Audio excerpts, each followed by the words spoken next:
बिस्मिल्लाहिर्रहमानिर्रहीम। अभी मैं आपको जो वीडियो दिखा रहा हूँ, ये कब्र आप देख रहे हैं।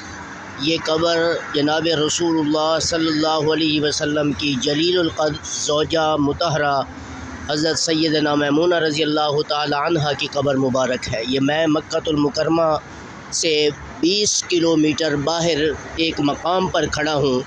यहाँ आपको हज़रत मैमूना रज़ियल्लाहु ताला अन्हा जो रसूलुल्लाह सल्लल्लाहु अलैहि वसल्लम की ज़ौजा मुतहरा थी, उनकी कब्र मैं आपको दिखा रहा हूँ। अल्लाह ने मुझे मौका दिया, मैं हुदूद हरम से 20 किलोमीटर मुज़ाफ़ात में खड़ा हूँ। इस वक्त मैं यहाँ खड़ा हूँ। आप इस कब्र का मंज़र देखें।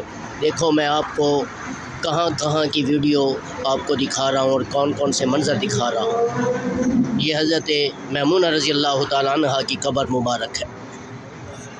आप ये मंज़र अंदर देख रहे हैं और ये हमारे मर्दान के साथी हमारे साथ आए हैं, ये भी खड़े हैं, इनको भी देखें। और बाकी अहबाब भी खड़े हैं। ये मौलाना अब्दुल खालिक साहब और ये हमारे साथी मौलाना ज़ियाउल्लाह साहब खड़े हैं।